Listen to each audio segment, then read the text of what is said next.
Hello mga kautang! Nagbabalik ang inyong number 1 palautang. Sa video na to, pag-uusapan natin ngayon itong loan application na auto-disburse.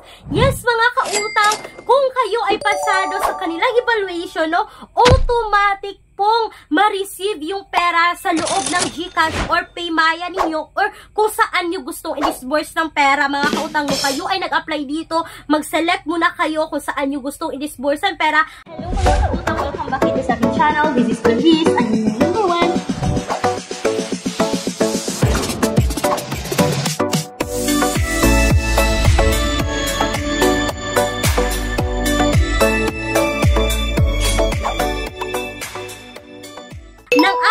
Kanilang evaluation, kung kayo ay approve, automatic siyang papasok without knowing mga kautang no, na hindi nila ipapaalam na kayo ba ay approve or decline dito. And yes mga kautang, the loan application na to is meron pong deduction. Hindi mo buo ma-receive yung pera but babayaran mo in 2 terms. Yes po, every 7 days yung interval sa pagbabayad. Hinati siya ng 7 days, total of 14 days mga kautang. At yan yung pag-uusapan natin for today's video, no? Kung legit nga ba siyang utangan ngayon or kung pwede nga ba siyang utangan ngayon mga kautang, dahil ito po ay submitting and accessing entities sa CIC. So ibig sabihin, may kakayahan silang makita yung credit history mo sa ibang mga utangan online na submitting and accessing entities din sa CIC. And yes mga kautang, itong pag-uusapan natin ngayon ay under ng Hyphen Lending Corporation mga kautang na naka-revoke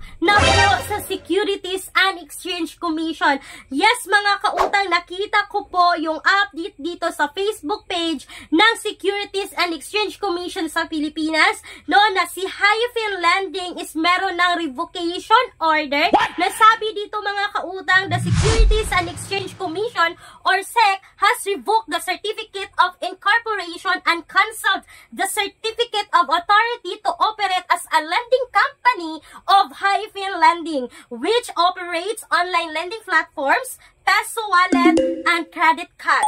Sabi dito, for its failure to disclose, we will take Corp as one of its third-party service providers. So mga kautang, merong hindi na settle si Hyphen Lending sa kanilang third party na we will take corporation mga kautang, kaya na-revoke na siya sa Securities and Exchange Commission. But mga kautang, no, kung i-search mo siya ngayon, nag-search ako dito mga kautang, oras nito May 27, alas 8 po ng gabi, no, still, kung makikita mo sa Securities and Exchange Commission, sa checker po ng Securities and Exchange Commission, naka-registered pa rin po yung status ng Hyphen Lending. So, hindi pa siya na-update sa mismong checker mga kautang, but dito sa update ng Securities and Exchange Commission sa Facebook page nila is meron na siyang revocation order.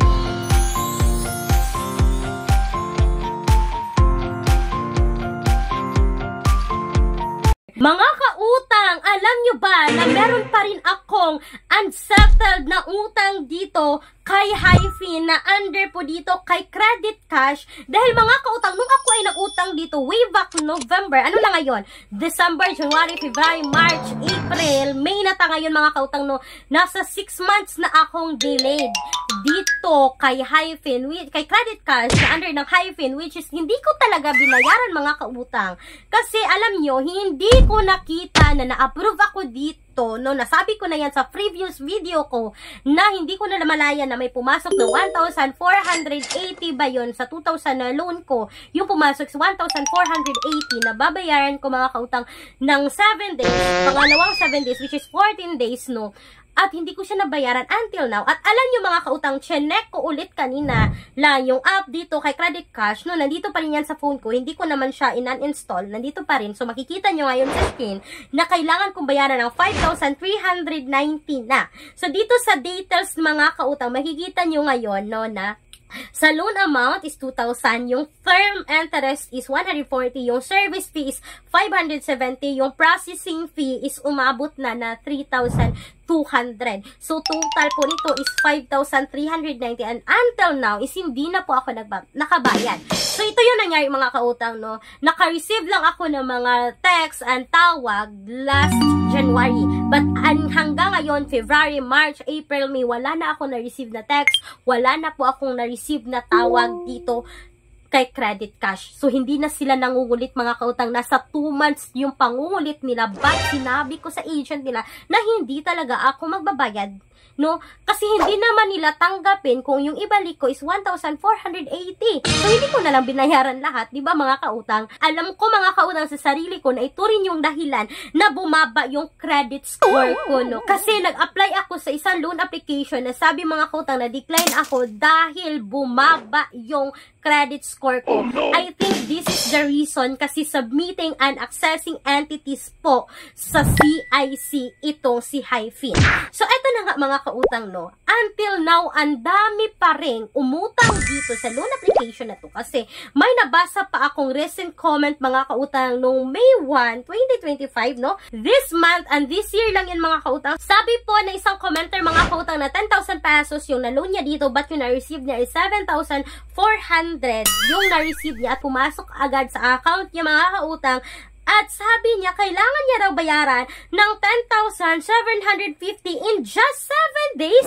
Nako, mga kautang, ang laki. 10,750 in just 7 days yung na-receive niya, 7,400. Merong agad 3,350 na interest kasama na dito yung deduction. So, mga kautang, until now, ang dami pa rin umuutang dito. No, may nababasa pa rin ako na nagagalit kasi hindi sila na-approve dito. So, mga kautang, wag ganyan. Mga kautang, magbabasa kayo, mag-research kayo, wag kayong magalit kung hindi kayo na-approve. Kasi kapag na-approve kayo dito, tiyak na magsisi kayo sa hili. Although, ang iba, okay sila dito, okay lang sa kanila kasi nga installment siya. But for me, mga kautang, hindi pa rin siya okay kasi aside sa deduction nila, meron pa rin silang interest rate dito, no. Sabi ko kanina sa 2,000, 1,480 or 1,485 yung na-receive ko dito.